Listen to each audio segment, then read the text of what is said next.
both sides, the CUD and the development team. My client here, the developers, Jamie and Jack, they were unaware of the relocation of the water line. They were unaware that they had a water line on the property. I think the message wasn't conveyed to them previously. So this is going to be a huge financial hit on the development with everything we're doing. So we just want to discuss options other than relocating the water line here, whether we can keep it in the same location or relocate it with few other options that would mitigate any would make the impact less financially on the development and still meet the CD requirements. Maybe if the water line is even needed to stay, can we abandon the water line and can cap it, because there are two taps. I think there is another tap here that would serve these units. So just wanted to hear from y'all what are the options here and what can we done and what can we do to get to a middle ground and make sure everybody is happy here. So what do you think, Will? What is CUD expectations here other than the relocation? Or the relocation is the only option? So it looks like, Alice, we did a will serve letter for this project, and the will serve letter Your audio is. I gotta go. Okay. Here's Blake.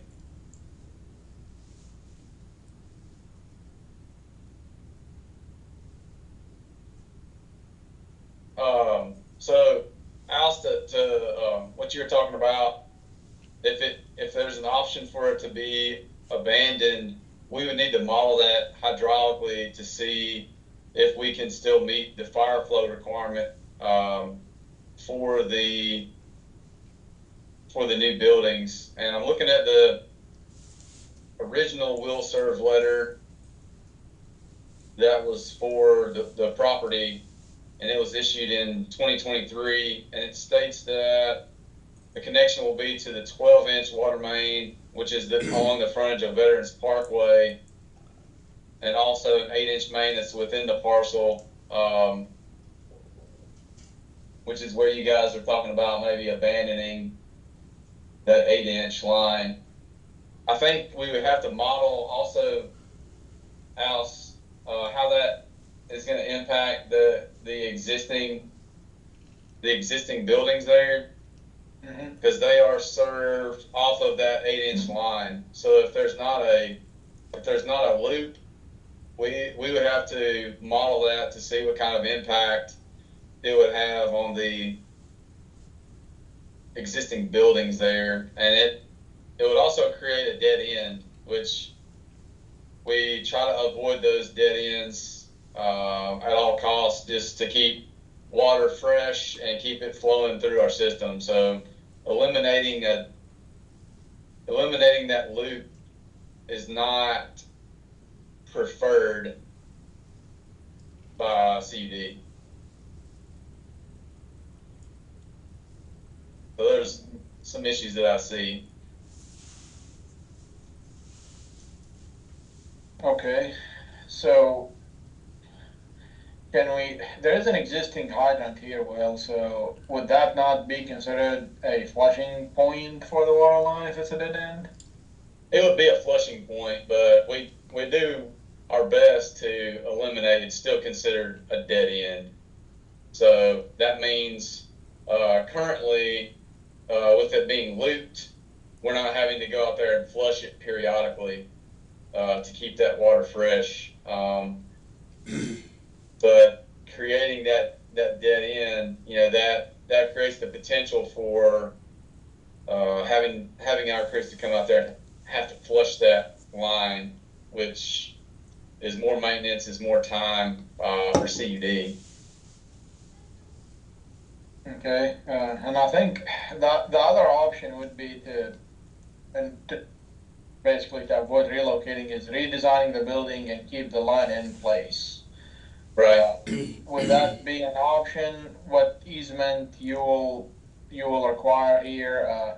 What will be allowed in the easement and what won't? Because, man, at this point, with the development team not knowing there was a water line there uh, to be relocated, we just want to see if we create a gap here, basically break the building at this point and create an open space here, dedicate that easement to CUD.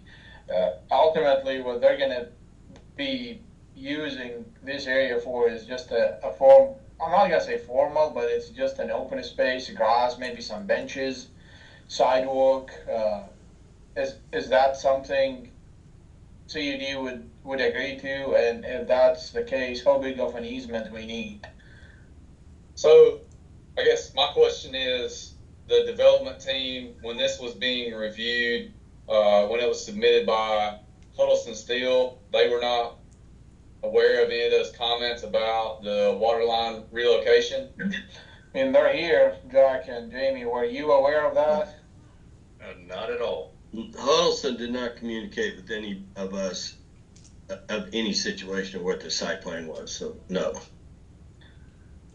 I mean, the first time, yeah, the first time we knew about this is when we had the pre-app meeting with the city, and MWRD said something about it because they have access to your GIS.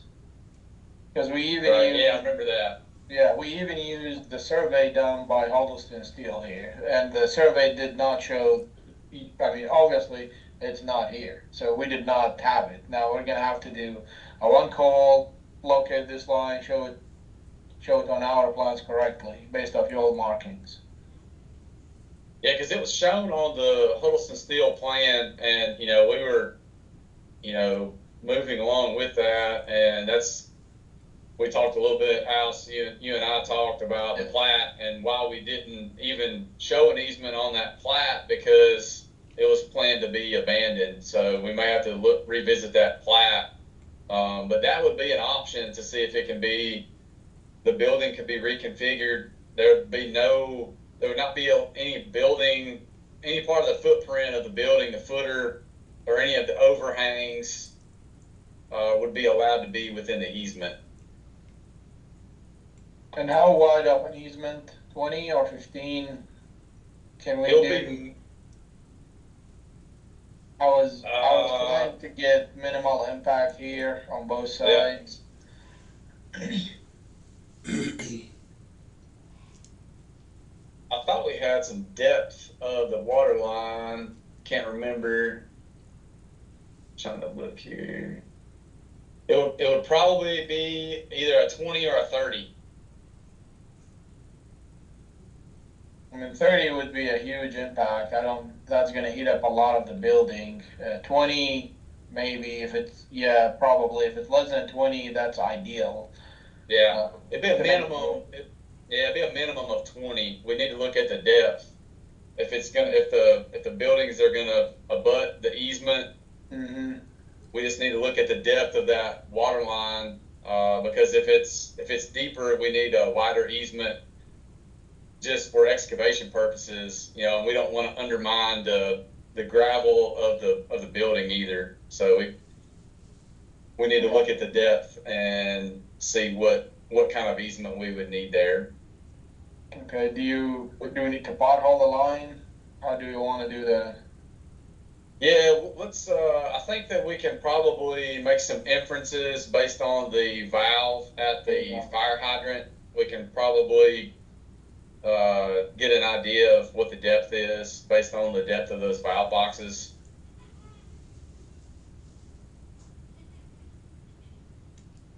Yeah, so there's a hydrant with a valve, and then there's also a valve at the T up there by Veterans Parkway. So before we pothole, I think we may have potholed along the frontage on that 12-inch because they had some.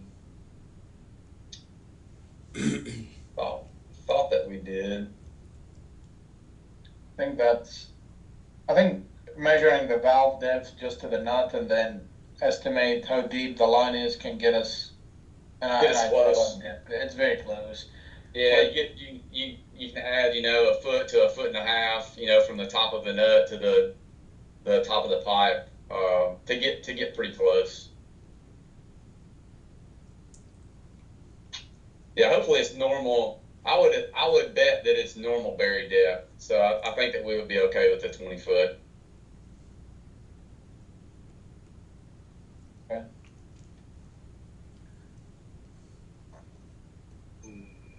Now, I'm still not sure about breaking up the building, the cost wise and the appearance wise. Is there another option? Yeah, that's what I was telling Al's is you need to submit a water availability request to see if we can meet the fire flow for those existing buildings, because they have required fire flow, and the water design for those with that loop was part of that construction. And then that dead end, if we cap the line at Veterans and cap it about where that fire hydrant is, that existing fire hydrant in the island, that's going to create a dead end, which is not preferred by the district. We prefer to keep that loop so that the water stays fresh and that we're not having to send crews out there to flush. It's additional maintenance, and it's not preferred by the district. What about moving the water line to the far right side of the property or underneath where the entrance is?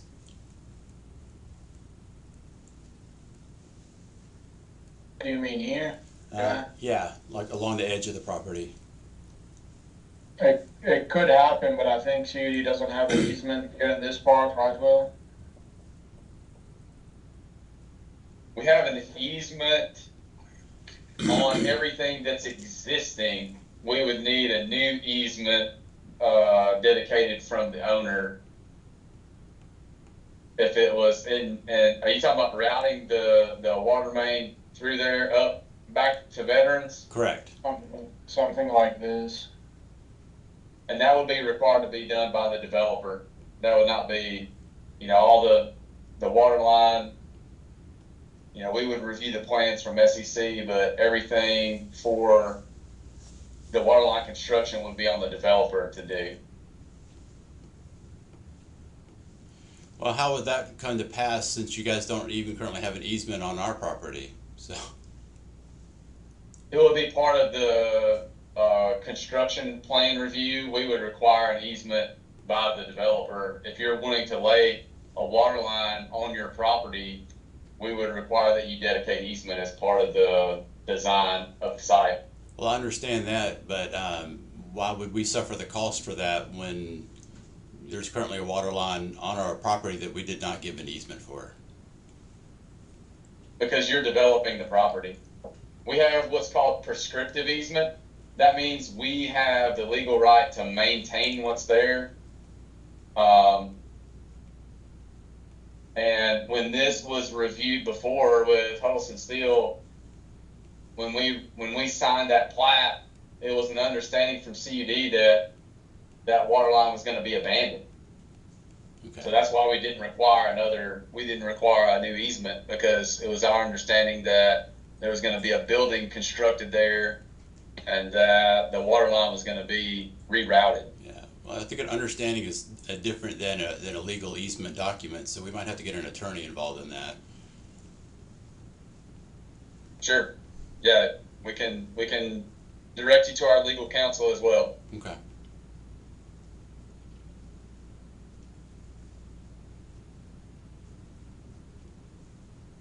Other questions? No, I think I'm good here. We have our options, and we just need to decide on which way we want to move. Okay. Very good. Alrighty. Thank you so much, guys. Appreciate you all. Thank you. Will and Brian. Okay. Thank you. Thank you, Alice. Thank you, guys. Nice to meet you.